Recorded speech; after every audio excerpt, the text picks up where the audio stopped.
Hello and welcome to another episode of KARE 11 on the Record. I'm political reporter Danny Spiewak. Nobody knows the adrenaline of an election season quite like former Minnesota Governor Arne Carlson. He served 2 terms as Minnesota's chief executive from 1991 to 1999. A moderate Republican, he has spoken out against President Trump in recent years, but in our conversation had criticisms for both the Democrats and Republicans in Minnesota and nationally. And he's got some thoughts on the current political climate, including money in politics and party polarization. Here's that interview that we had with Arne Carlson earlier this week. Well, I'm joined now by former Governor Arne Carlson. Governor, thank you so much for coming into KARE 11. We really appreciate it. Delighted. Thank you. So we're in the middle of a pretty hot election season. You got a primary coming up here in a couple of weeks, a general election. Let me first just ask you: Do you get excited this time of year, or do you glad you're not dealing with this anymore, running for elected office? I'm just excited to be alive. No, I think it's going to be a fascinating political year. I'm not saying it's going to be a good one, but it's going to be fascinating. In that both political parties have adopted a strategy of stonewalling the biggest questions. On the Democrat side, they're all stonewalling on the issue of fraud. It's amazing how we could have so much fraud and nobody seems to know anything about it. On the Republican side, nobody wants to talk about their allegiance to Trump. Well, I really shouldn't say that. Some of them are. But Tafoya is running as the most likable candidate, and it's working, frankly, very, very well. But at some point, she's got to talk about her allegiance to Trump, and will she be one of his minions, or will she be independent? And looks like we're going to have to wait and see. Republican obviously hasn't won statewide in Minnesota in about 20 years, 2006. Do you think that they can win either a Senate or a governor's seat this year? Yes. Yeah. Forgetting about my biases, the honest answer is yes. The Senate seat clearly is in play. Because at some point, Flanagan is going to have to openly discuss her involvement with the administration and what they did about the fraud and why they allowed it to go on for so long. And so far, she's been skating on that issue. The same goes for Ellison. And Tafoya, as I indicated, is going to have to talk about her relationship to Trump. But the other part is that neither party has laid out any kind of a plan as to where we're going. People want to know where we're going to be tomorrow. And one of my favorite lines comes out of Alice in Wonderland. If you don't know where you're going, any road will get you there. And that's kind of where we are. So I hope that both parties and the whole slate of candidates will say, look, one, we have to investigate the fraud. We have to know who gave those illegal orders. Realistically, it had to come out of the governor's office. But that's got to be fully explained. What is your rationale behind it? Because hundreds of millions of dollars, if not billions, of taxpayer dollars have been lost, and that is not acceptable. If 2 people living in Philadelphia could look at Minnesota and say, boy, that's a great place to commit fraud, it's inexcusable for anybody in the state capitol to not have known about it. And on the Republican side, they've got to be very honest.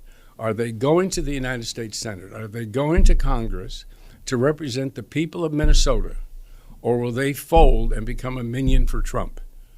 And those are compelling questions. And what saddens me is that to this day, both parties have decided to stonewall that issue. I'll ask you about both of those issues, about the fraud for the Democrats and then, of course, the ties to Trump for the Republicans. On the fraud issue, obviously you were the auditor before you were governor. Right. Finance is your background, your strong suit, one of them.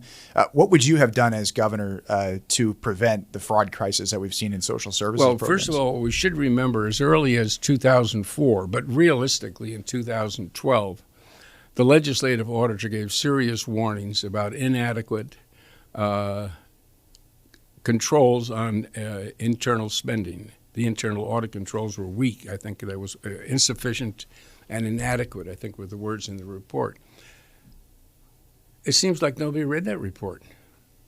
The governor had an obligation to read it. The lieutenant governor had an obligation to read it. The attorney general should have read it. And certainly the commissioner of management and budget should have read it. And to this day, we don't know who ever read it. But that went on from 12, 13, 14 on until finally the FBI came in and took it on themselves to investigate. The second thing gets to the role of the attorney general. Now, we know that he did help the FBI, but where was he from January of 2019 to April or May of 2021? We know from the Star Tribune article of May 17th of this year that there were whistleblowers. They came to their supervisors, and the supervisors told them, ignore it and go back and funnel the money. That's illegal, and it's a violation of our law. And why wasn't that law enforced? So we need some solid answers there. Would you have fired agency heads and commissioners? Absolutely. Of course you do.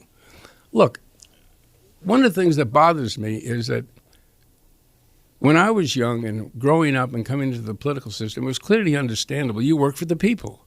The people pay your salary, they pay your pension, they pay your health care, they pay your benefits. You work only for them.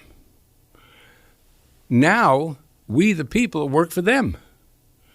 They set their own salaries, they set their own pensions, they decide when they're going to work, they decide what the agenda is going to be, they set the rules for elections, they decide what is money and what is an acceptable contribution. They draw the district lines. They decide what voters will be in their district. That has to be reversed. We need term limits, and we need it badly. Some 85% of Americans want term limits, yet it's never on the ballot. It's never discussed because they want to protect their incumbency. Then we have the whole issue of 2010, the Supreme Court coming down in Citizens United and opening the money flowing from corporations, both domestic and international, and it's killing us. And all it is about is money. Look at the money flowing. No, it's not acceptable. We want good governance. So I'd like to see, can we talk about what kind of agenda I think we should have? Please do. I think we should answer the question of what can we do to build a better tomorrow. That should really be the question that dominates this next campaign. And that gives out the Republicans an opportunity to say, you know what? We're going to be independent of Trump. We're independent of the MAGA. We're only for the people of Minnesota, and here's what we want. And likewise, the Democrats do exactly the same thing.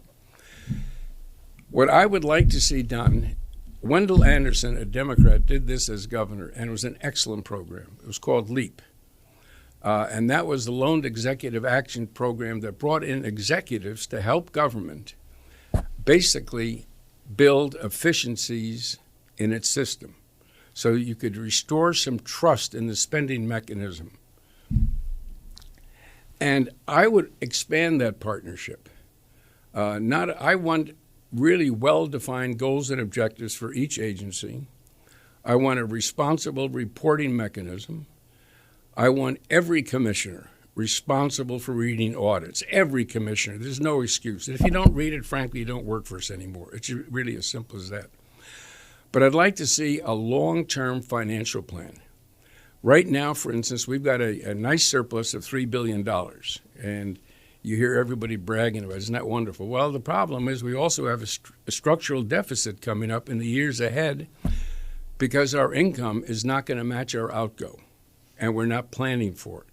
So I think we need long-term financial planning, but we also need long-term planning of things like artificial intelligence, climate change, and what is our economy going to look like 5, 10, 15 years from now? I want us to look at K through 12 education. It's appalling.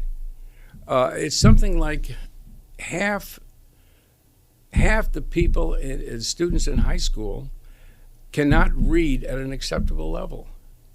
And I know in math it's down to 34%. 1/3 of the students coming into our collegiate system, minus the University of Minnesota, but into our higher education system, need remedial education. So here the taxpayer is paying for K through 12, and then they got to turn around and pay for remedial education. Now, what company in the world can operate that way when 1/3 of your product is defective? So I want us to start to plan what kind of a state do we want to be.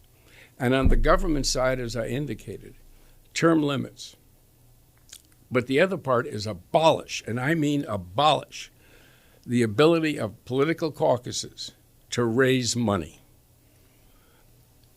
One professor at the University of Minnesota, a professor of corporate law, has publicly stated, and I've stated it publicly as well, it's a bribe. And it acts like a bribe. They give you money, you give them public policy.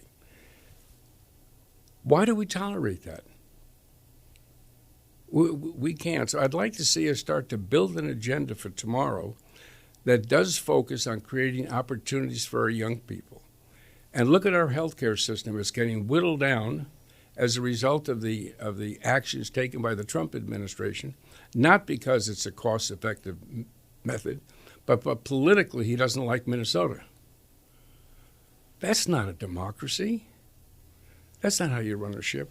But I think if we could build a partnership with business, labor, and I'd like to bring the academic community into it and start to do some far-reaching planning. Because a lot of people are very anxious, understandably, about the problems I talked about, climate change and artificial intelligence. Nobody knows if they're going to have a job when they're 50 years old. And so we don't have the stability and the predictability that we need.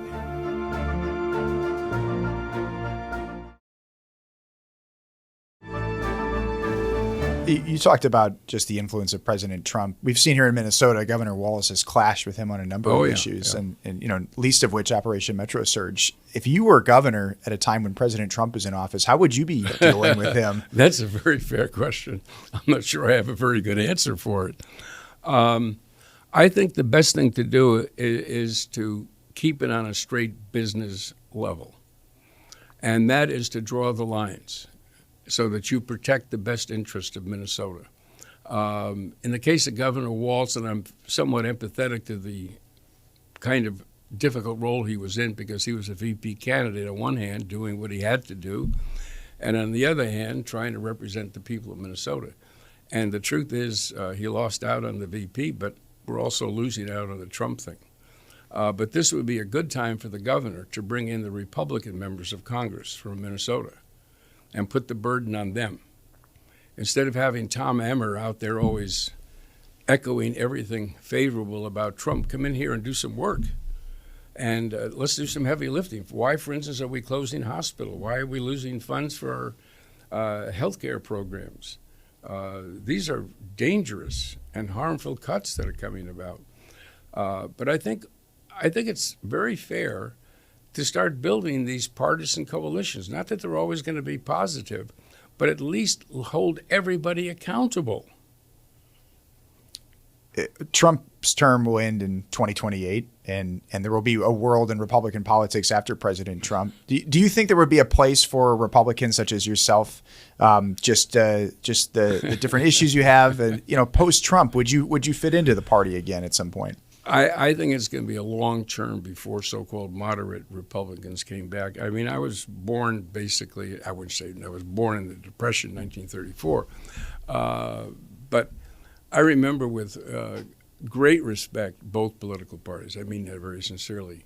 In New York, where I was born and raised in the Bronx, and we were poor, and Furl LaGuardia was a Republican mayor, and gosh, he was good. He really cared about people, and a lot of good programs to help people. And then I've seen a magnificent array of Democrats. I mean, there's really some good talent in both. But I've also seen presidents who knew how to work with both. And I think all political leadership should be about building relationships and bring up front, like in this kind of a conversation that we're having now, what are your differences? And I don't know what the party line is on artificial intelligence, but I do know it's a very worrisome problem. And I'm very concerned that the big money is coming in and saying no regulations whatsoever, and that scares the daylights out of me.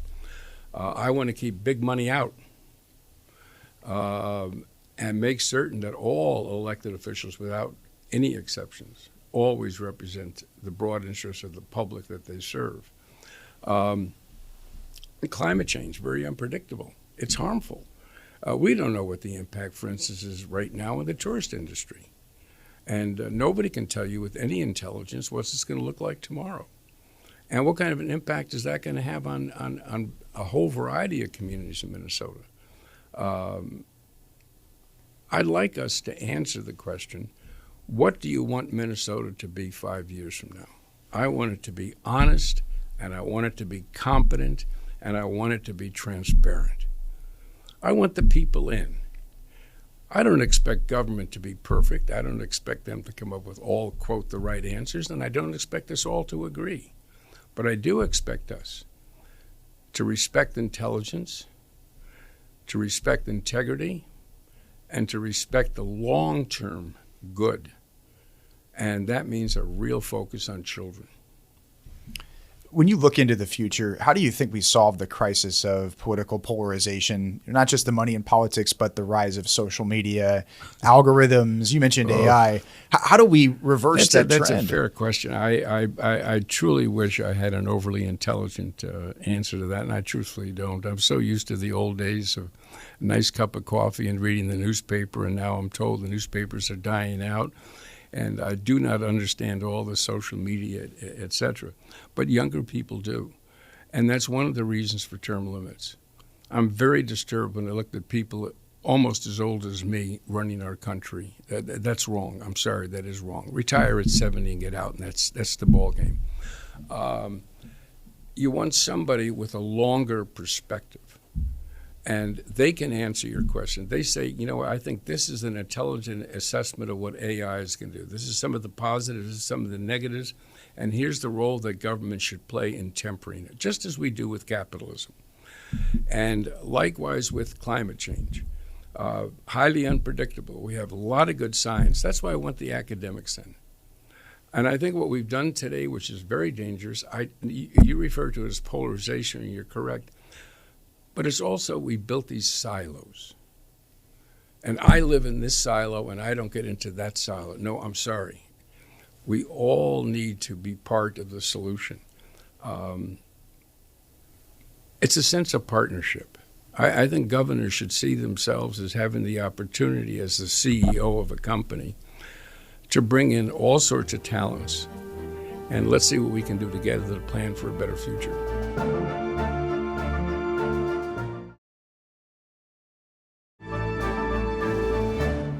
The other reason I wanted to talk to you before the primary is because we have an interesting situation on the Republican side where you have endorsed candidates who may not win their primary. Oh, yeah. Of course, when you ran for re-election in '94, you won the primary by big numbers despite not having the endorsement.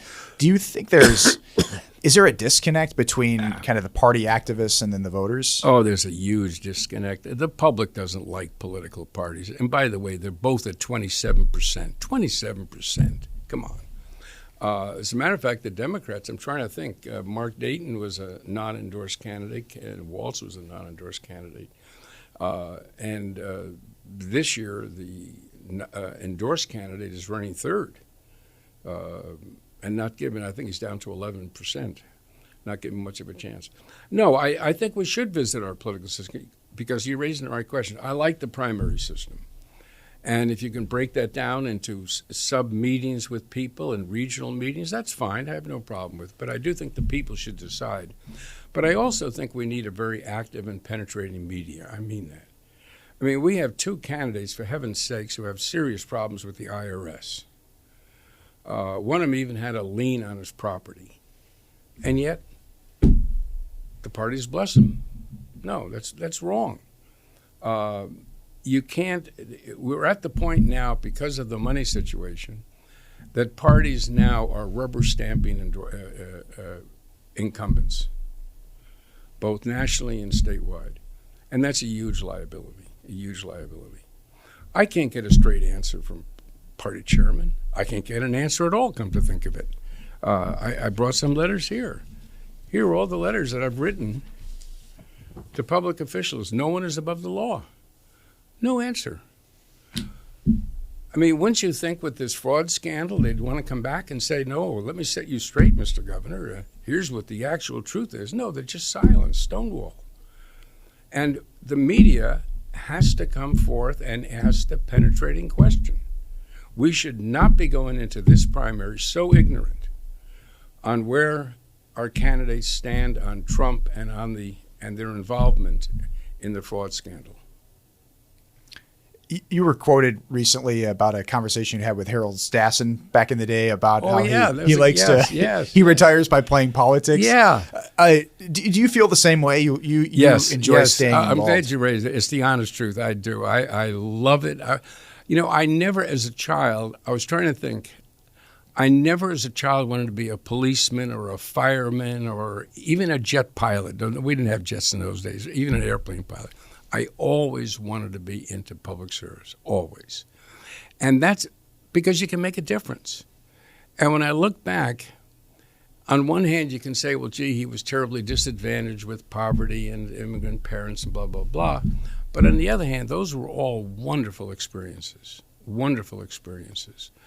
And I hope I've been able to learn from them. And that's one of the reasons I do favor young people, because their time horizon on the planet is so long, we should be planning for their well-being. All right. Governor, thanks for coming in. Is it over? That's it. Yeah, right. Yeah. Unless you got anything else. Yeah. No, that's wonderful. Thank you. Thank you. Very I really refreshing. appreciate it. Yeah. Thank you. Thanks for joining us on another episode of KARE 11 on the Record. You can catch us every Sunday morning at 6:30 a.m. and streaming on KARE 11 Plus.